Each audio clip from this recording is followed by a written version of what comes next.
Esiet sveicināti, mīļie skatītāji un klausītāji šajā ceturtdienā, 12. decembrī. Kādā no saviem svētbrīžiem, lasot rīta sveicienu, man sirdī iekrita tāds virsraksts: vai esi bijis laimīgs? Un to es arī pārdomāju. Protams, ka mēs visi vēlamies, lai mums dzīvē viss būtu labi, lai mums būtu pārticība, lai mums būtu panākumi, gandarījuma sajūta, lai mūsu ģimenēm un bērniem viss būtu labi. Un jautājums ir, tad kur mēs varam iegūt šo patieso laimi? Vēlos lasīt no Jāņa evaņģēlija 10. nodaļas 10. pantu. Es esmu nācis, lai tiem būtu dzīvība un pārpilnība. Mani uzrunāja arī, kad kādā draudzes pēcpusdienā kādam cilvēkam viņš piecēlās un sacīja, ka es nekad neesmu bijis laimīgs. Šai pasaulē nav laimes. Es taupu savu prieku jaunajai zemei, jo tikai tur es būšu laimīgs. Un es aizdomājos par šiem vārdiem. Kā tad tu vari zināt, ka jaunajā pasaulē būsi laimīgs, ja nekad neesi bijis laimīgs tagad?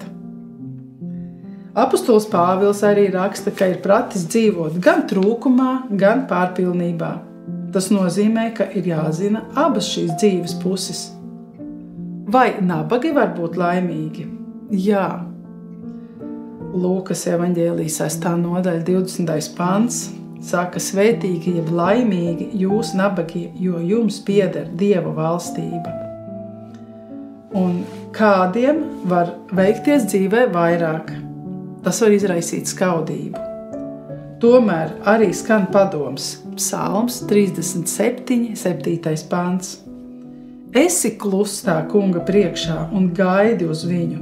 Neesi sašutis, ja kādam laimējas un ir sekmes.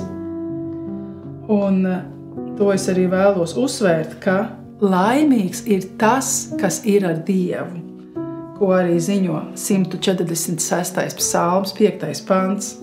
Svētīgs tas, kura palīgs ir Jēkaba Dievs un kura cerība balstās uz to kungu. Laimīgs ir tas, kurš atrod gudrību. Labi tam cilvēkam, kas atrod gudrību, un cilvēkam, kas dabū sev skaidru prātu, saka Salamana pamācības 3.13. Taču kāds var iebilst pret personisku laimes izjūtu, sakot, ka kristumi pie krusta nemaz nebija priecīgi. Kā gan kāds var priecāties, ka Kristus bija ciešanu vīrs? Kā kāds var būt laimīgs, kad pasaulē ir tik daudz nelaimīgo?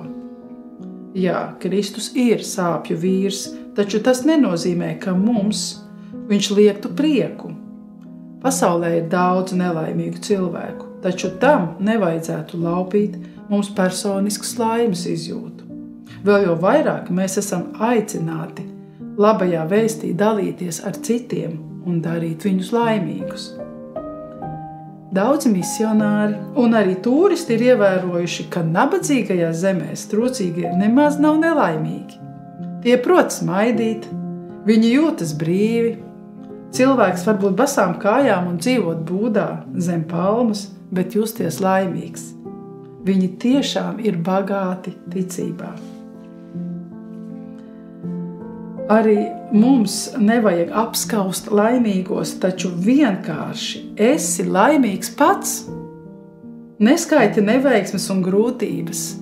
Tev ir labais gans, saka 23. psalms.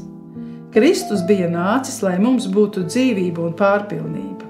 Sākot to baudīt, jau šeit izjūtot laimi par Dieva klātbūtni, cilvēks pamazām, soli pa solim, nonāks arī jaunajā zemē, kur tad būs lielāka laime. Un arī es uzdevu šo jautājumu savam bērnam, vai tu esi laimīga? Un viņa man atbild: jā, es esmu laimīga. Es varētu teikt, ka es esmu laimīga, jo es esmu ar Dievu. Bet tad, kad es neesmu ar Dievu, ka esmu attālinājusies no Dieva, tad es nejūtos laimīga. Un to es arī vēlos novēlēt mums ikvienam pārdomāt šajā dienā par to, kur mēs varam iegūt patiesu laimi.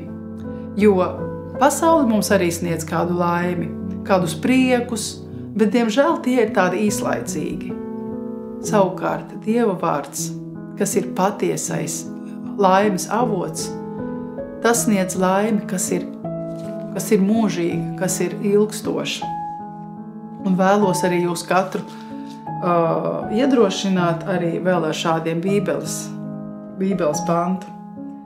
Romiešiem 5:13. Bet cerības devējs Dievs, lai piepilda jūs ar visu prieku un mieru ticībā, lai jūs kļūtu bagāti cerībā, svētā gara spēkā. Lai Dievs mūs svētī pārdomājot šīs pārdomas.